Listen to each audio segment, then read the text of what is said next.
Are there any other no- Few of them may have them, but they were supposed to be handed out. It says the importance of irrelevancy on the top of it. It's a list of little statements. They were supposed to be handed out at the door, I think. Is that not right? Okay, doesn't matter. Doesn't matter. They're saying Taiwan, buy them live. Never mind. Well, we're very fortunate today to have a person who is probably the outstanding teacher of any description, and certainly the most outstanding teacher in chemistry. Dr. Hubert Allier is also, I'll have a little trouble here. He's been giving me trouble the last 2 or 3 days. I'm no competition, I'll assure you. Dr. Allier taught at, has been teaching at Princeton University since 1930. He received his PhD there in 1928, and part of his doctoral work was done, I don't know, it was done at the Nobel Institute in Sweden, and he's received fellowships to the University of Minnesota, the Kaiser Wilhelm Institute in Berlin, and at the Institute he worked with Fritz Haber, the man responsible for the Haber process. As a scientist, Dr. Allier has long established his reputation. He has devoted much of his time to chemical education, basically, I think, with the idea of devising techniques and methods of communicating with students that are not elaborate or expensive. In particular, he has spent the last 10 years, as he says it, he had to decide 10 years ago whether to do things at Princeton for which he was being paid as a professor, or devote his time to pursuing his interests in teaching. And he chose the latter.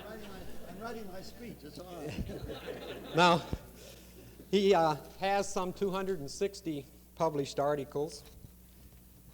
Most of you are in the area of chemistry are familiar with him because of his notoriety with chemical demonstrations. He's a man responsible for probably the institution of the chemical demonstration as a teaching tool. The tested demonstrations in chemical... Well, that'll save embarrassment later on. His tested demonstrations book that has been published, I guess, 2 or 3 editions by the Journal of Chemical Education is well known to all in the field. 8 editions. Thank you. 8 editions. Well, I guess the past 10 years or so, he's been concerned with a technique of teaching he calls TOPS. That's Tested Overhead Projection System series. This particular method of teaching is now being used in over 60 countries, and he's here as part of the Science Teachers Short Course. He's been giving a workshop in the use of these methods in teaching chemistry. We've been extremely fortunate in getting Dr. Allier. He has on the order of 400 invitations to speak a year. We tried last year.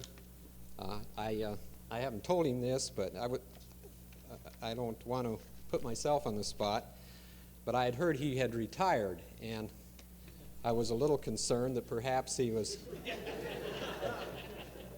unable to stand the strain of coming out to Iowa and giving a lecture, a simple lecture, before the American Chemical Society. And so I had a former colleague of his that's on our staff, Dr. Jacobson, write to him and ask him if he would be available to give us give a seminar in something like, I think we'd given him a 4-month lead or something of this nature. We wrote to him in the spring and wanted him in the fall. And we received back a long legal-sized document printed on both sides listing dates and talks that were not only all over the United States, they were in the Orient, several different countries, and a letter from, small note from Dr. Allier that said that, no, Bob, I'm not retired, I'm just in the process of retreading, and this is my schedule for this year, the fall. My spring schedule is incomplete. He was going somewhere else, and he wasn't sure exactly when he'd have to leave. And there was absolutely no way that he could give us this seminar, although he'd be glad to do it, of course, until next year, possibly. Maybe he could squeeze us in the spring. So we started about a year ago to schedule this. Now, there's another thing I should explain about Dr. Allier. He is what you really call a devoted teacher. Normally, when you ask an individual... You know, I've been listening to him talk now, steady, for 2 days, and I'm going to say a few things this time myself.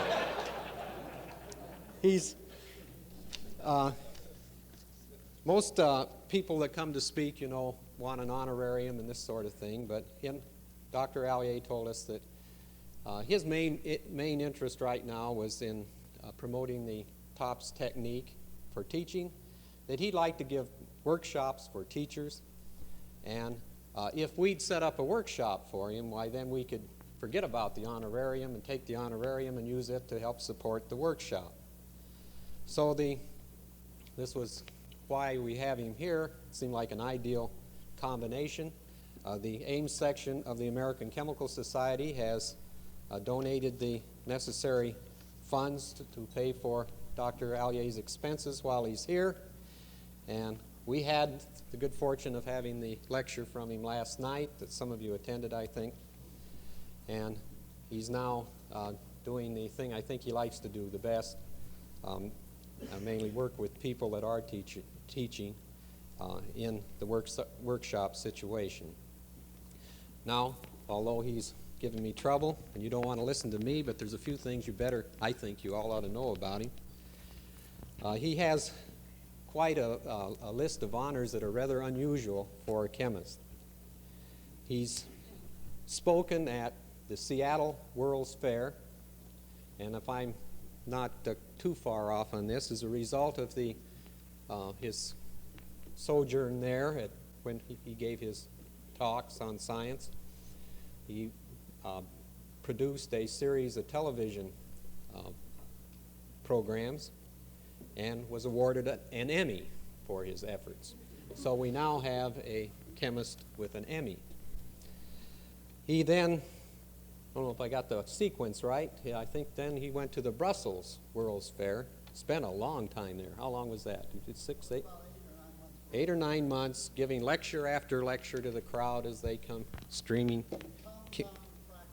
Yes, I should. Compound fractured French. He speaks, gives these lectures in many languages. I don't know how they understand them, as you'll see in a moment. But at any rate, while during his sojourn at Brussels, one of the guests of the fair, or touring the fair, was Walt Disney. Mr. Disney had just made a small fortune with Fred MacMurray in a movie called The Shaggy Dog, and he was looking for a way to parlay a few more dollars from the public and needed a role for Fred MacMurray. And he happened to see Dr. Allier's show, and he remembered, is a tremendous intellect, this man, as I understand it from talking to Dr. Allier, but he remembered that buried in their file of scripts that the Disney studio had purchased years before was a script concerning a professor who invented a kind of plastic that you could make into a rubber, and when you dropped it on the floor each time it would rebound a little higher. And he looked at Allier and he says, there's a resemblance Dr. Allier and Fred MacMurray, and that I haven't quite figured out either. But then he invited Dr. Allier to come out and coach Fred McMurray and serve as the model for the absent-minded professor. Now that I can figure out. And the mannerisms are practically identical in many respects to our speaker tonight. If you can recall back seeing that movie, I think you can recognize some of the similarities. We had another World's Fair here, and I understand that the only reason that Professor Allier did not take care of the DuPont exhibit at the New York World's Fair was that he had a chance to go to Thailand and preferred Thailand to New York, and all he did was tell them what to do, and they hired professional actors to carry out the demonstrations in his place. He's been to 74 foreign countries. He's been around the world 10 times. He speaks of giving a particular lecture in the thousands. This lecture I've given 2,400 and something times, this sort of thing. I think in a few minutes you will see why. Now I've bothered you a lot. I want to first indicate before I leave that it's whatever happened to these little papers on the importance of irrelevancy. They're around somewhere, some 200 of them. If you get a chance to find one of these, you ought to look it over, because you'll find a lot of statements on there that are very interesting and provide good food for thought. Well, now I'll get out of the way here and let the man that really knows what he's doing talk to you, Dr. Hubert Allier. That's a nice introduction. I enjoyed it. Get in this seat.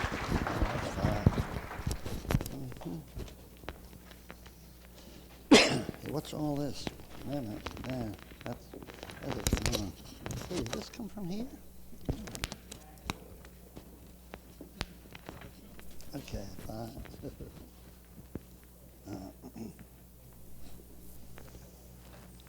Thank you very much, Dr. Hatton. With all of this paraphernalia up here, you probably think you're going to see the absent-minded professor doing all kinds of things. I'm going to talk here about irrelevancy, the importance of irrelevancy. All kinds of things happen, in a chemical lecture. You never know what's going to happen. In fact, these things that happen here have nothing to do with what I'm going to talk about. They're completely irrelevant, and yet they're enough for you to pay attention. You wonder what's going to happen. And we take a piece of paper and we set fire to it. Very exciting things begin to happen. The paper begins to turn into black carbon and carbon dioxide, and all kinds of things come off. And this is what chemistry is like. Well, I've shown you something completely irrelevant because I want to tell you, as you know only too well, how often your young people are demanding that you do something, teach them something that's relevant. And what I'm going to show you now with a lot of stories, how most everything that produced something exciting was absolutely irrelevant.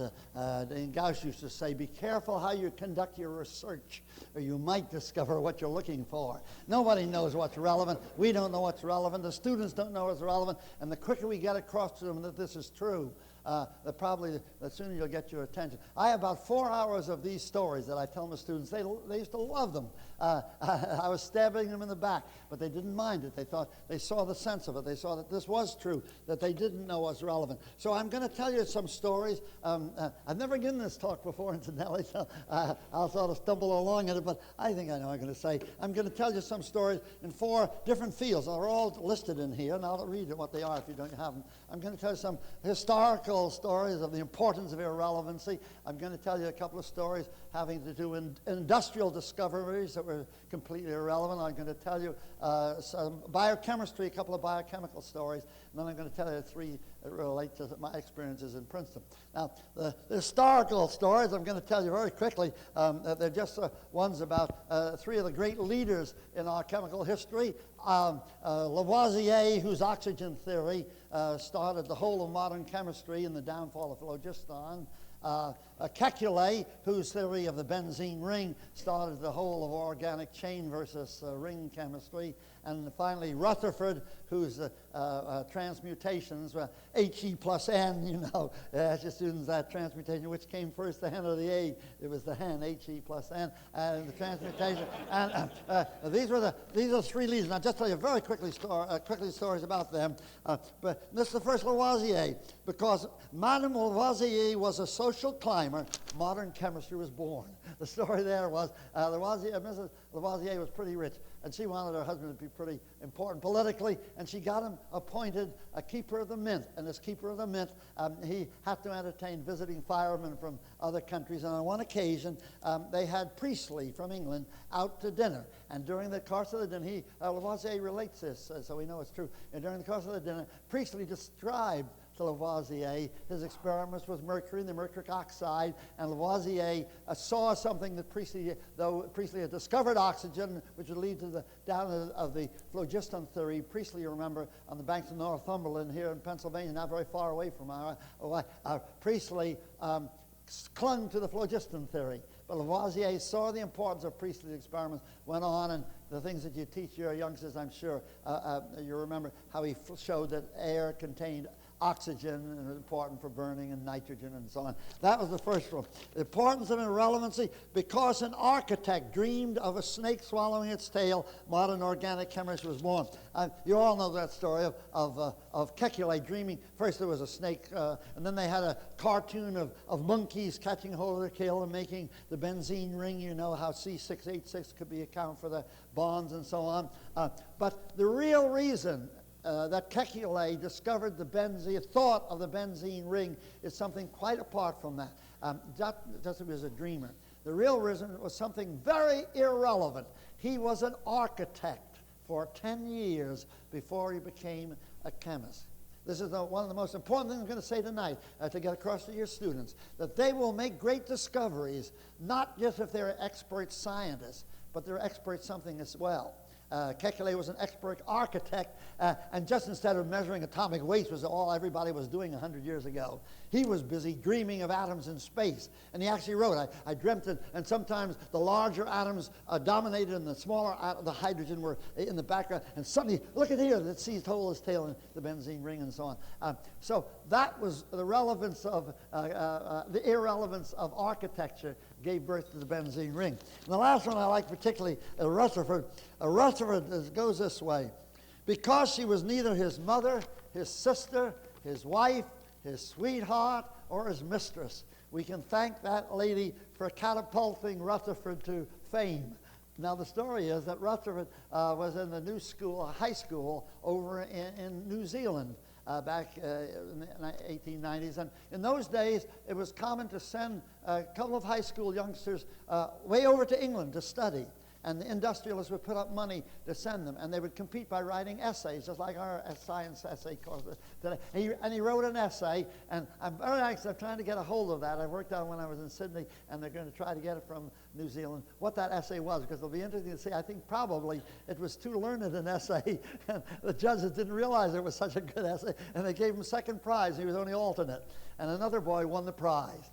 And Rutherford, a farm lad, turned sorrowfully back to plowing the field. But a week later, he saw his mother running across the field, waving a telegram. He says, "You can go to England to study. You can go to." It seems that the boy who won first prize was in love with one of the local girls, and she persuaded him, "Please don't go way off there to England. Stay back home and settle down and marry me." And so Rutherford, the alternate, was sent to England instead and went on to fame and glory.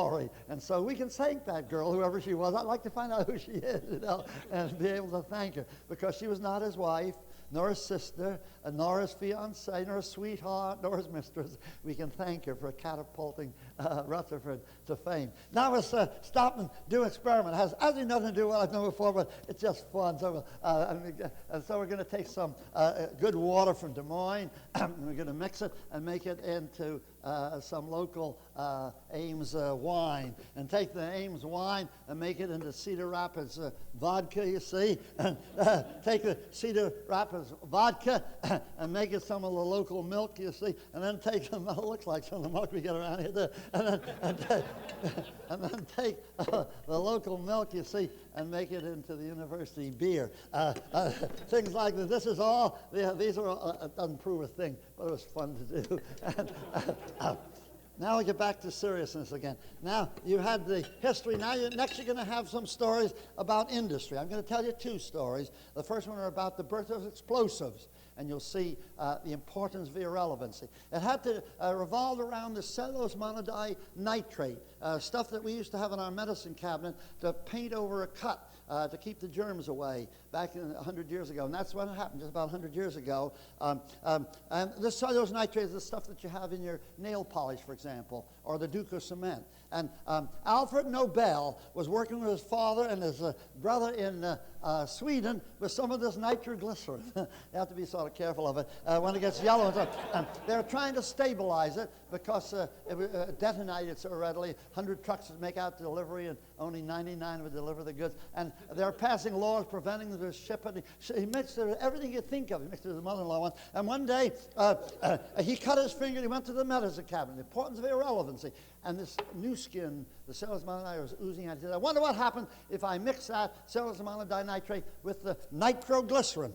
And he proceeded to do it, as we will now, and he mixed the thing in here, and by golly, he went to pour back, it had turned into blasting gelatin, the first of our high explosives. You want to turn the lights down now, Dr. Hunt? Because you didn't think you're going to see snow, but we have it here, and I'll show you what happens with the snow. In Princeton, we have snow more than you, as a matter of fact. My wife said we had a lot of snow there a couple of days ago.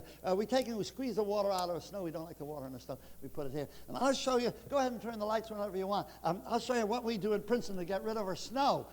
It's by far the easiest way to do it. I recommend it heartily to you. You don't bother to shovel up the snow. Oh, no. That's a silly thing. It's much easier just to take it and burn it up, you see. Now, when you burn it up, it's much easier. And by the way, if you get tired of burning it up, you see, then you can take it and you can pick it up, you see. All right, and have the lights again, because I don't want them to be afraid of a fire, because I wanted to show you. We're well protected. Put on the lights again, and I'll show you that there won't be a danger of fire here, because I got this here. In case you think you're not going to get it, put it out like that. All right, thank you very much. Put it down. Put that in. That's the first industrial story. Now the next industrial story is the story of Teflon. Now the story of Teflon, you know Teflon pans, you know what they're like, the Teflon pan, the self-cleaning ovens, you can heat them so hot that the grease burns away, but the pan, the oven doesn't, and all kinds of things like that. And so we take this, we're going to show you the story of Teflon.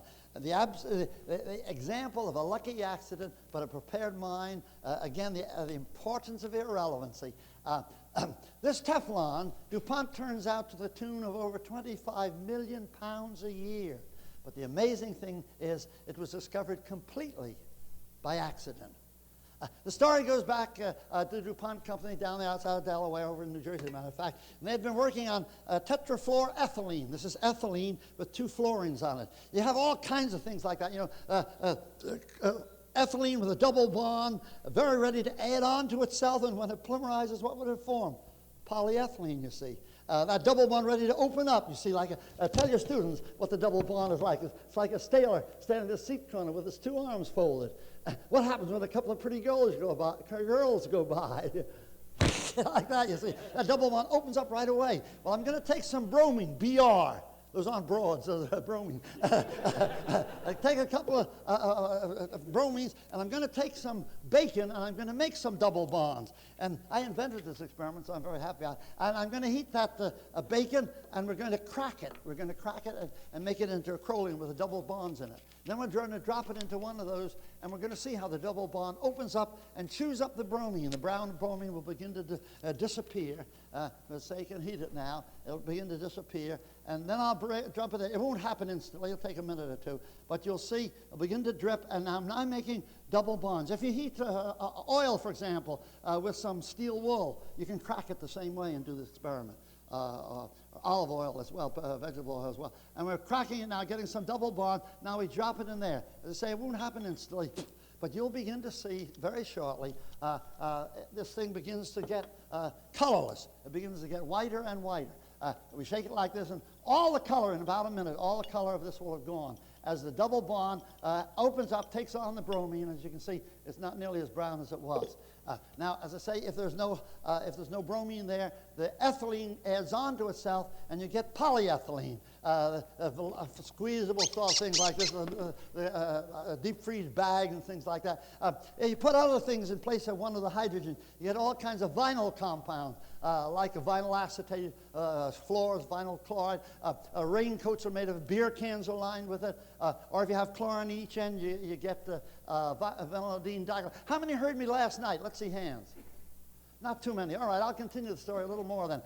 It's very interesting, the saran wrapping. It's an ethylene with one of the hydrogens has, two of the hydrogens have chlorine on. See, it's a dichlor. And you go into, out of Midland, you go into the saran factory, and it's just about as long as this. They're about twice as high, and again, half again as wide as this. And all down one side are a bunch of bubble gum blowing machines, all with this saran stuff in their maws. Each one worth $250,000. And suddenly, one of them decides to blow a bubble. You have to watch it through a window, like in a nursery, you know. You can't have any dust in there. And suddenly, one of the machines takes all this saran like that, and the bubble was at least twice as high as from here to there, further than over to there. Just a huge balloon is grown by that machine. And since they use always the same amount of stuff to blow, they end up with the same thickness of the sheet, you know. Then they slit it down the sides. Now they have sheets of saran, and then wrap it on a mandrel, you see, and then cut it into sizes for the housewife and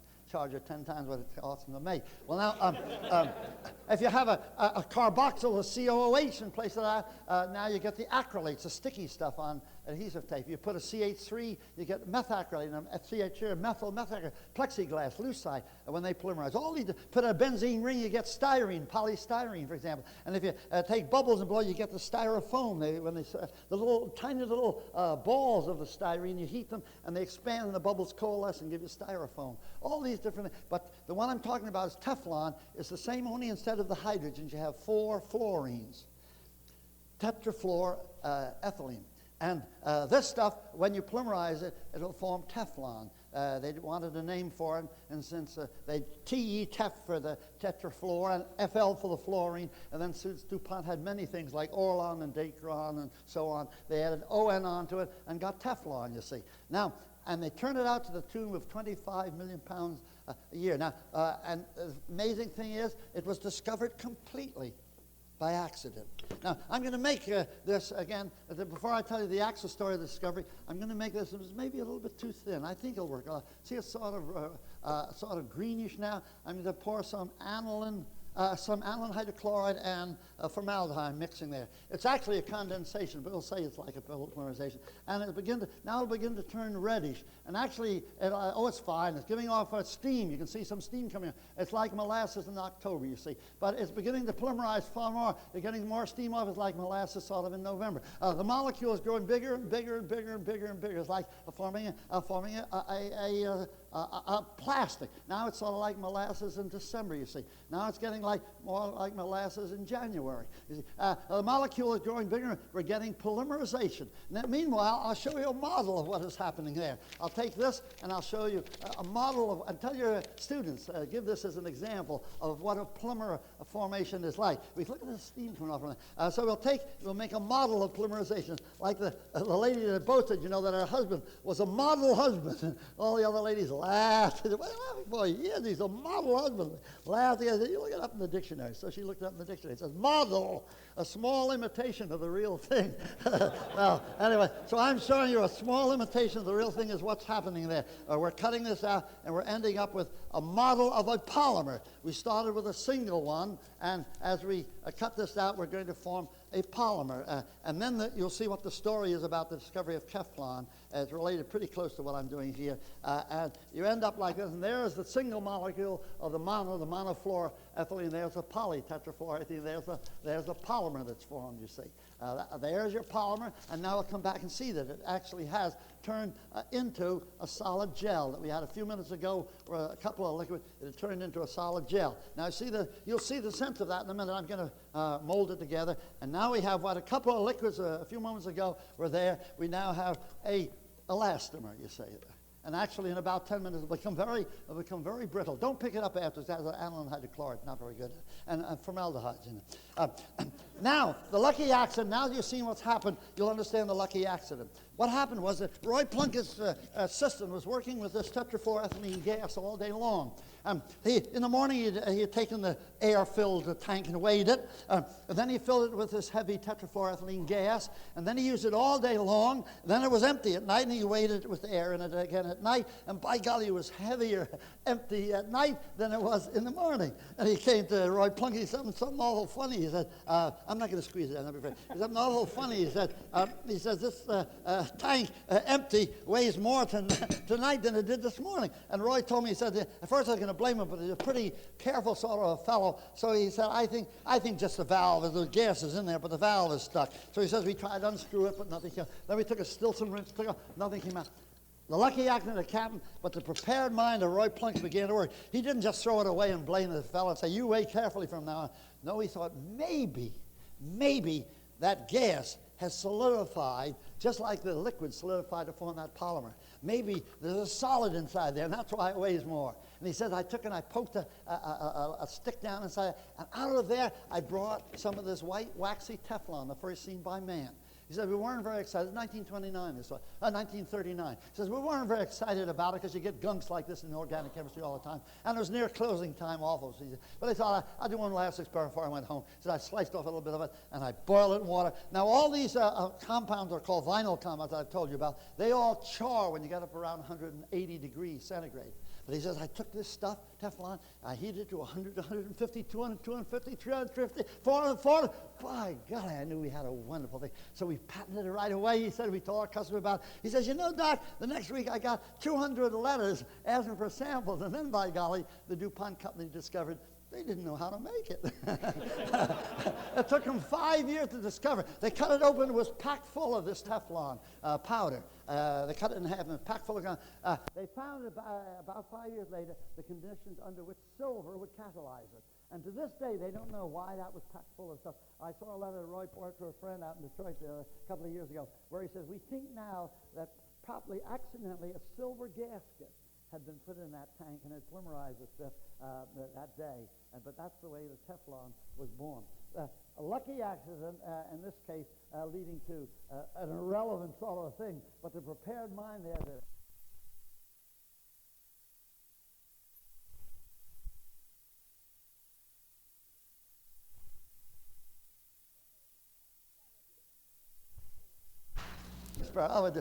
that we'll do one here. There's a chemical experiment. Got a pop bottle. And by the way, you all know how to do this, I hope. It's very simple to do. What you do is get 24 of these, if that's the number you want during a year. See, get 24 of them. You go to the nearest university where they have a hydrogen and an oxygen tank. Don't bother to make it yourself, see. And you fill it full of water. You put it in a tank of water, you see, and you just bubble about half full of oxygen and half full of hydrogen. It doesn't have to be 2 of hydrogen and 1 of oxygen. It isn't that critical. About half and half, say. And then leave a water seal like this in it, you see, so then it won't leak. And you can leave it there for a year, provided you lock it up so the bad boy can't get his hand on it. And you can bring one out each week and wake him up. So this is as I say, this has nothing to do with what I'm going to say there, but it's an intermission, so relax. And so we combine the hydrogen and oxygen in the pop bottle to form water, a marriage. Da, da, da, da, da, da, da, da. Sometimes it doesn't work. Sometimes they're too pooped to pop. And anyway, you see, so water was formed when we did it, you see. All right, we'll get back to the other story now. The stories of biochemistry. The next one I'm going to tell you is certainly something irrelevant. It's on this list here. You'll find when you get home. This one is a story of the bacterium that fought 2 wars. In the first war, the British needed 3 million liters of acetone a week. That's nail polish remover. But they need it for making amytal explosive. You see, most of the explosives that drop from the airplane will contain, say, 20% TNT and 80% ammonium nitrate. And they needed 3 million liters of it to make this amytal explosive. And out of New Orleans every week sail these gigantic acetone boats that carry the acetone to Great Britain. But the German submarines in 1914 became so efficient and sucked the boats so frequently, it began to look as if England wouldn't get enough acetone to continue the war. And they set up a research team, a biochemistry story, a research team there in Great Britain. And the Dr. W discovered a bacterium that would take starch and ferment it to acetone and butyl alcohol. And England now was independent and didn't have to, the acetone came from the northwest distillation of the woods in the northwest of the United States up until then. But they are now independent, made their own acetone, and were able to continue the war. In 1917, when it was obvious the war was winding down, Lord Balfour called young Dr. W, he was a young man, 40 years old, called him into 10 Downing Street. And he said, you know, Dr. W, Great Britain is forever indebted to you. And I have been commissioned by the Parliament to honor you. We want to give you a peerage. I'm quite sure this story is right. In fact, up in Toronto about 2 months ago, the chap came out and says, I worked with Dr. W, and he came back from London and told us that he'd been offered a peerage. The young man says, no. Well, Balfour couldn't believe his ears. He said, well, I'll tell you, we'll also do something else. We'll build a great big laboratory like the Salk Institute, and you can be the director of it. Not interested. Well, he said, well, then we'll give you a pension for the rest of your life. He said, I want that. Don't want that either. Well, he says, Dr. W, before you go out of that door, you've got to take, he says, I'm commissioned by Parliament, I have to give this. He says, you can't say no. In fact, he says, I'll give you all three of those. I'm commissioned to do that if that's what you demand. Yeah, we'll build you a big laboratory. You can be titular head and come in whenever you want. You'll be a peer, and you can have a pension the rest of your life. Want none of Dr. W, what do you want? He said, Lord Balfour, 1917. Lord Balfour, I want Palestine for the Jews. And Balfour said, Dr. Weizmann, we will try to see that you have it.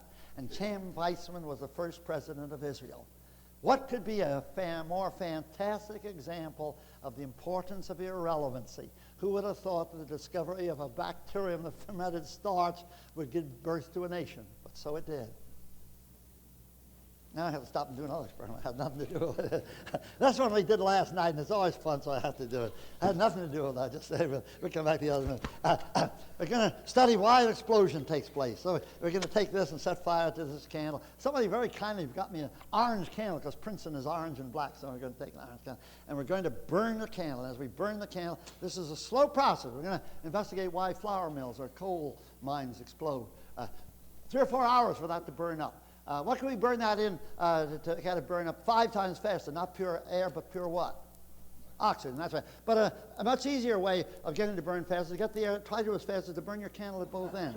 Now, when you burn your candle at both ends, the air gets to it twice as fast. The candle will burn up in half the time. Tell your associates that. Tell that. But also warn them, if they burn their candle at both ends, they'll only live half as long. But it's more than twice the fun.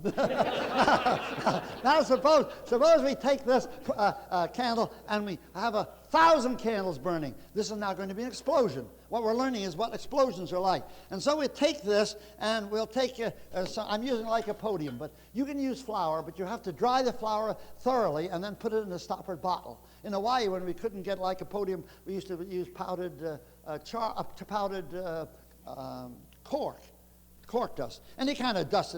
So we'll take this, and we're going to now throw this lycopodium powder on there. We'll have a dust explosion. 1,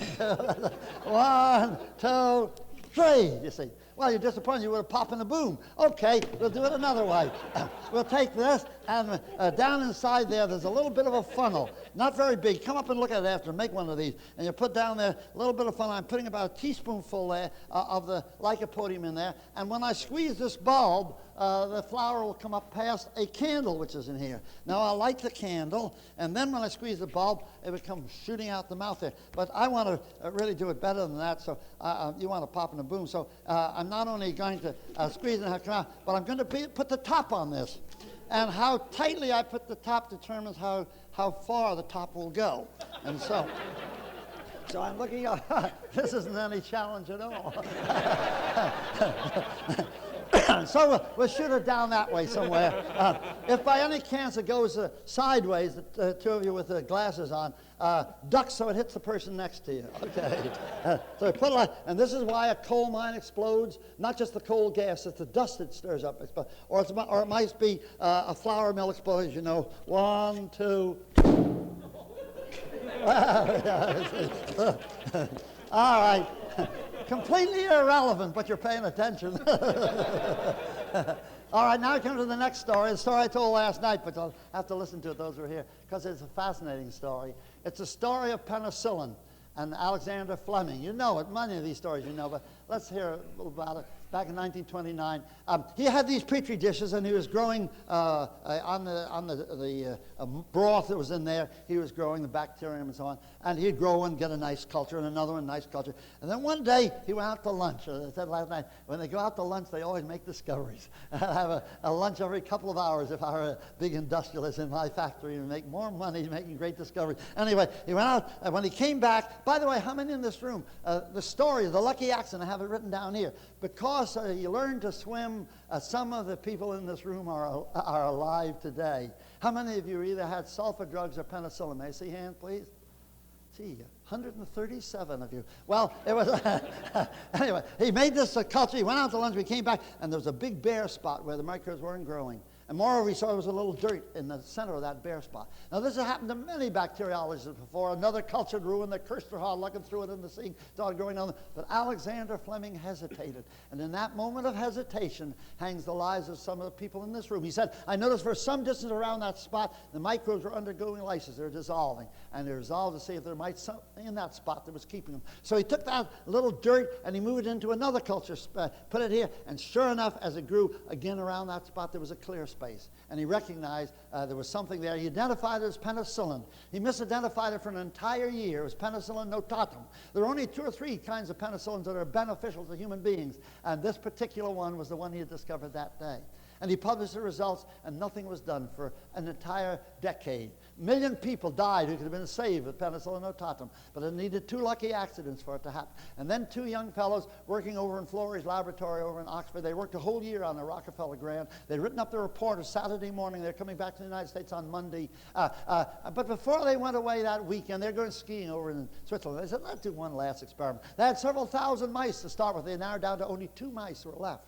The chronology of this is fantastic. Let's do one last one. They took the 2 mice and into them they injected deadly disease that Saturday morning. And then they reached up to pick a mold to put in one of the mice. And it almost seems that the hand of God guided them to the penicillin notatum. They had worked more on that than other molds, it's true, but that's the one they took down, and they injected it to one of the mice, and they went skiing. They came back Monday morning, this mouse was dead, but he was alive and looking for mouse cheese, and they knew the penicillin notatum had saved his life. And they said, this is so interesting. They canceled the boat reservation that afternoon. They decided to stay, and they stayed for 8 years. For 8 years, they worked on that dirt, and out of that dirt, they coaxed a clear, crystalline penicillin notatum that was so potent it would keep the germs from growing, even though they diluted it 1,000, 1,000,000, 10 million fold. They tried it out on animals. And then in the spring of 1941, they were ready to try it out on a human being. Into the hospital came a 36-year-old policeman. The sulfur drugs were not saving him. He had a terrible headache, a very high temperature. His neck was stiff as a ramrod. His eyes were just little tiny slits, and they were separating pus. He was in pretty bad shape. They came to his bedside, and they began injecting penicillin notatum. Had no idea of dosages, injecting the penicillin notatum. The next morning, he should be dead, but instead, the temperature was falling, the eyes were beginning to clear. Meanwhile, every drop of the man's urine was taken and sent back to the chem lab because they had no more penicillin back there, and the penicillin runs through the body rapidly. And back in the chem lab, feverishly, they extracted the penicillin notatum, dissolved it in fresh salt solution, back into the hospital, back into the patient, back into the chem lab, back into the patient. This went on for 5 days. Florey, who directed the research, said it was like trying to fill a bathtub with a stopper pulled out. Kept pulling it back in the guy for 5 days. At the end of 5 days, there was no more question about it. There was no more fever. There was no more separation of the eyes. There was no more high. In fact, unfortunately, there was no more penicillin. There was not even so much of a pinhead of penicillin left. And without any more to put into his body, the disease flamed into action again, and the policeman died. Penicillin notatum lost its first battle for humanity. But now the British knew they were on the right track, and they were able to have a research team, even though in the midst of the war, then a research team that within the next 4 months developed so much of the penicillin notatum that when a youngster of 16 came in and the sulfa drugs weren't reaching him, they gave him massive doses of penicillin for 5 days, discharged him, completely cured at the end of that time with no recurrence of a disease that would have killed him 4 days before. And now they knew they had to have massive amounts of it for the military. But they knew they couldn't mass produce it. To give you an idea, in the midst of the war, give you an idea of the magnitude of their operation, that first year that 6 of our private drug companies began to market the penicillin notatum, they spent money like an Indian Raja on a Paris honeymoon, $26 million that first year. And what we did, they came over from England down to Washington and said to Washington, will you help us, will you assign to one of your regional laboratories finding the best strain of penicillin notatum? And they assigned it to the Peoria, Illinois regional lab. And there they tried to find in all kinds of dirt from all over the world of the penicillin notatum. What they would do, they'd have these cultures, hundreds of thousands of them, and they'd inoculate them with dirt, brought in little vials from over the hump in Burma, from all over the Pacific area, all over Africa, all over Europe, all over the United States. I told this story to a group of medical doctors at the University of Pennsylvania a couple of years ago, and this white-haired gentleman came up. He says, you know, Dr. Allier, keep telling that story about the penicillin notatum there at the Peoria, Illinois. I'm Dr. Cahill, who was in charge of that research, and it was exactly as you described it. So often you're afraid in these stories getting told, you know, a little bit is added, not particularly when Allier's talking. But in this particular case, he said this is exactly the way it happened, and couple of 100,000 inoculations, and then at last, like the old lady looking for the spectacles that were on her eyes all the time, they found the best strain of penicillin notatum in the moldy cantaloupe in a supermarket downtown in Peoria, Illinois. And those whose lives were saved with penicillin notatum have within your body at this very moment some of the remnants of that moldy cantaloupe from Peoria, Illinois, from which all the penicillin notatum was made. But how about the importance of irrelevancy? What comes there? Well, at the last of the story, when Sir Winston Churchill was dying of pneumonia many years ago, penicillin notatum saved his life. And into the hospital came Sir Alexander Fleming, now knighted for his discovery of penicillin notatum. And Sir Winston looked up and says, you know, Sir Alexander, this is the second time I have to thank you for my life. It seems that when Winston Churchill was 14 years old, he was drowning. And the caretaker's son, the same Alexander Fleming, jumped in and saved him from drowning because he knew how to swim when he was 14. Some of you in this room are alive today. Saved him from drowning, and in appreciation of this, the Churchill family put the caretaker's son, Alexander Fleming, through high school, college, and medical school, little knowing he'd discover penicillin notatum to save Winston Churchill's life a second time. So much for, I'll give you history, I'll give you industry, now we come to Princeton. Oh, we come to Princeton. I'll tell you 3 stories from there. But before I do that, I have to sing you a song about my alma mater. And the song goes like this. It's about Yale and Harvard and Princeton. It goes like this. Yale, you see, is blue and white. Harvard is red and white. Princeton is orange and black, and the Tigers are our mascot. And the story goes like this. Although Yale has always favored the violet, dark blue, and you're going to see, you're not going to do the violet. I don't think it smokes too much. I could make violet smoke here, but imagine what it is. And the noble sons of Harvard to the crimson rose are true. And then you'll see the noble sons of Harvard are here, and you'll see them happen. We will own the lily slender, not honor shall they lack, while the tiger stands defender of the orange and the black. So you can see all these reactions. You're not going to see it yet. You'll see it in a minute. By the way, all you teachers, when you teach, the first thing you do is make a stand like this and have it high enough so Mr. Wazoo and Mr. Zazie in the back of the room can see it. Perhaps you noticed I went and sat over there while Dr. Hunter was not to run out, but I wanted to see whether I could see the top of here, and you could. Don't do it around here where nobody can see. Some of you are looking to see. You'll see it. I'll put it up there when it happens. Don't worry. And you do the same when you teach. Put it way up there so they can teach. See it. That's the most important thing I have in my chem lab. I wouldn't think a lecture without something like that. About 9 by 9 by 9, and about 18 inches from here up to here. I have. Well, anyway, about this song, I was doing this to the alumni at Princeton, and David Ferguson, an assistant, came up after. He said, you know something, very touching happened, Professor Allier, as you began to sing, although Yale has always failed. There was an old white-haired gentleman in the back row, and I went back to him and I said, oh, my good man. And he said, as I began to sing that, he says, tears began to roll down the cheeks of this old white-haired gentleman. I went back and I said to him, my good man, he said, what year at Princeton were you? Oh, he says, I'm not a Princeton man. I'm a musician.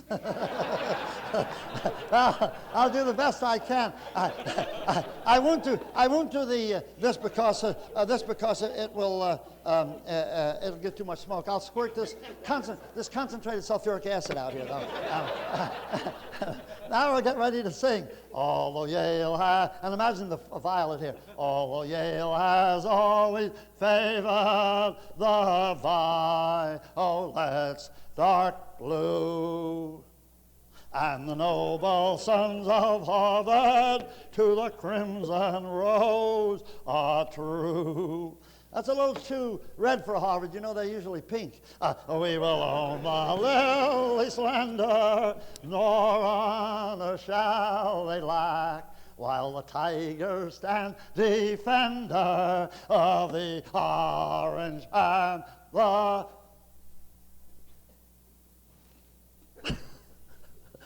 black.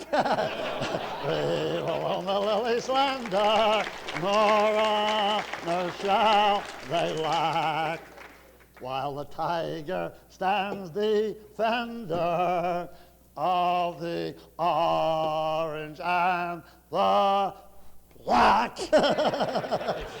So different things go at different rates. Now we've introduced you to Princeton. Now I'll go on and tell you 3 stories.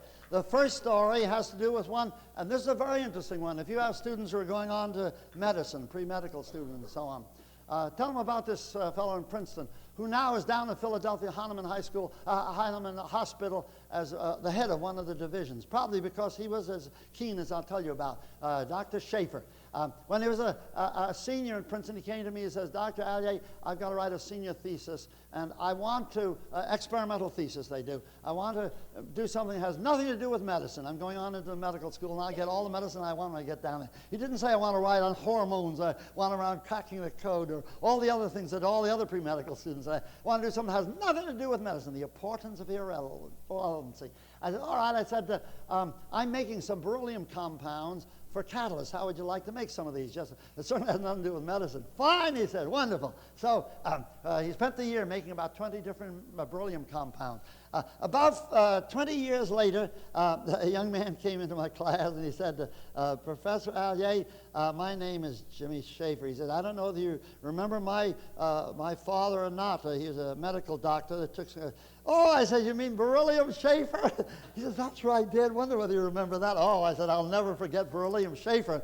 Well, the story was about 10 years after he had made all these beryllium compounds, a phone rang. He said, Dr. Allier, I'm calling up. I've got my MD now, and I wanted to know whether you still have those beryllium compounds that I made when I was a senior in Princeton. Yeah, I said, they're in a box right up above me here. He says, you suppose if I come up this weekend to the game, can I pick them up and use them? Well, sure. I said, what do you want them for? Well, the story was this. He said he got his MD, and they're sitting around a research table, and they're reading a paper where beryllium compounds were carcinogenic. They made cancerous tissue. And he said, these professors were, the head of the hospital was there, and the professors were here, and I was a lowly instructor at the far end of the table. He said, and they got up and they began discussing beryllium. He said, I never heard so much nonsense and ignorance in my life until finally when one of the professors says, is beryllium an element or a compound? He said, I couldn't stand it anymore. I remember this was back in the 30s when the people didn't know as much as you do. And he said, I jumped to my feet and I gave him a 15-minute lecture on beryllium, its compounds. And the head of the hospital turned to me and said, Dr. Schaefer, you're going to be the head of this research team, and the professor so-and-so, professor so-and-so combined with, and the 3 of us are now doing some research on beryllium in its compounds. The importance of irrelevancy. If he had chosen to write, as most of the medical students had chosen to write on hormones, let's say, by the time 10 years later he got along, they had discovered so many things that everything was old hat. But here was something outside. Get that across to your student. It's so terribly important to become an authority, not only in the science in which they're going to specialize, but in completely unrelated things. And the less related it is, the more likely they're likely to suddenly think of very valuable contributions to the field in which they're specialists. Get them to realize how important it is to be human in the sense of the arts, of playing a musical instrument or singing or painting or in dramatics. All of these things that make them dream. I told the story last night. I didn't amplify it. I'll amplify it a little bit now.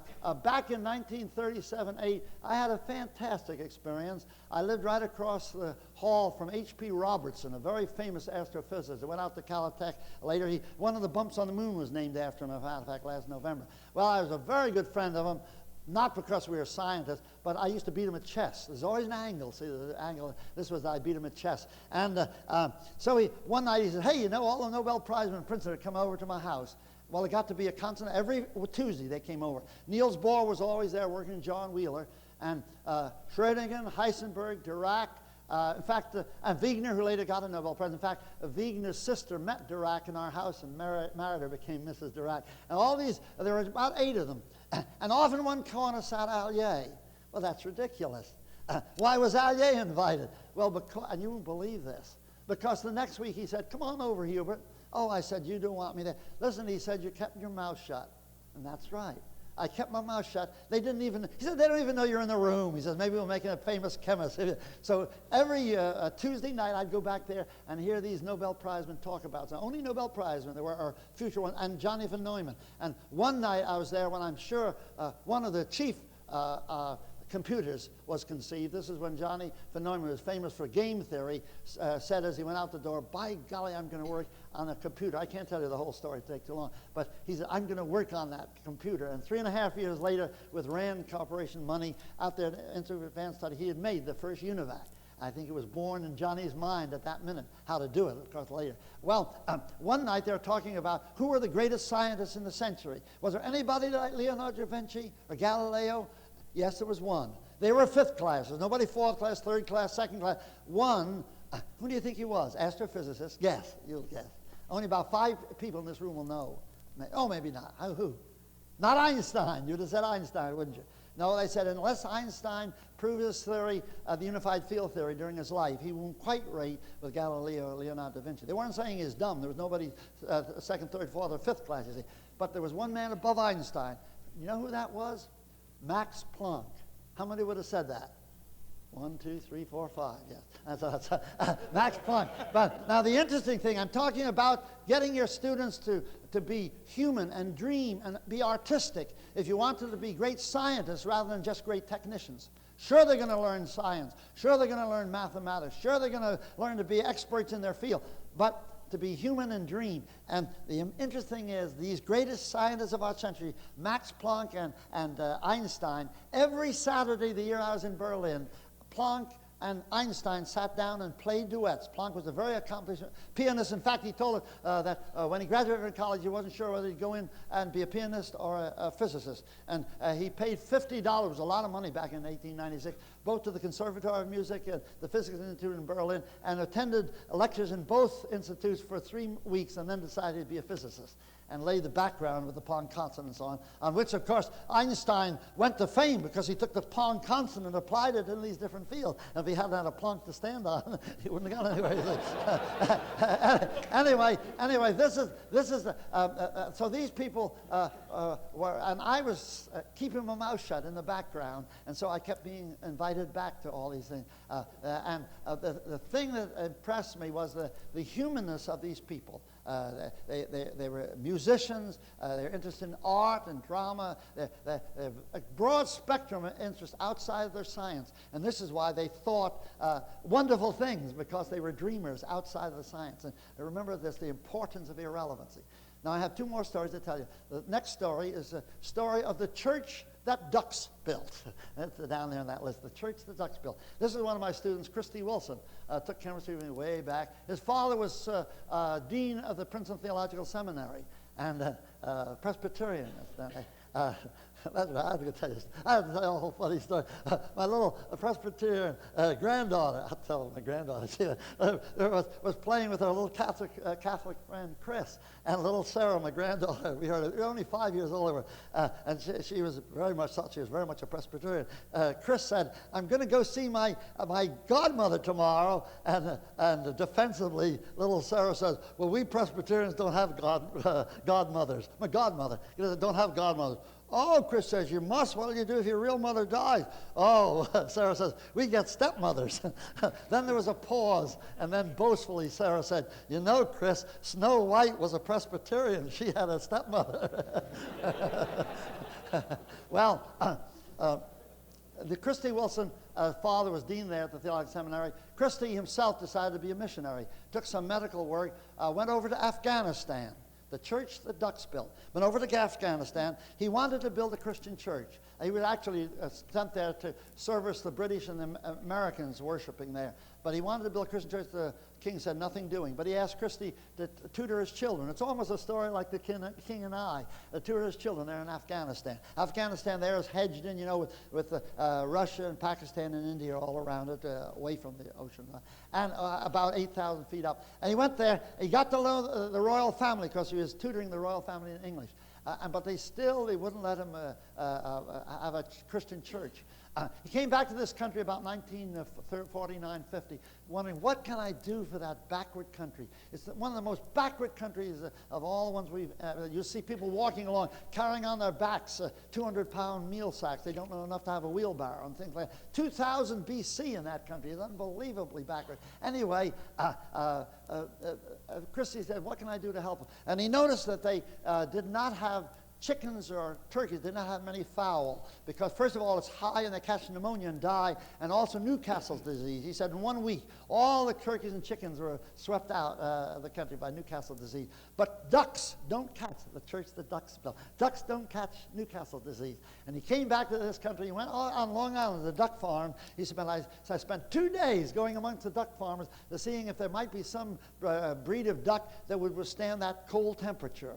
We knew they wouldn't catch Newcastle disease. And he said, I finally got 48 eggs, and I took them back to Afghanistan with me. And flew back with me, he said, and we wrapped them up in flannel. And we got there, we put 24 of them in an incubator and 24 under hens. He said the ones in the incubator didn't work out because the peasants were so irresponsible. They turned off the electric heat on Saturday noon and come back Monday and turn it on and say they've been all there.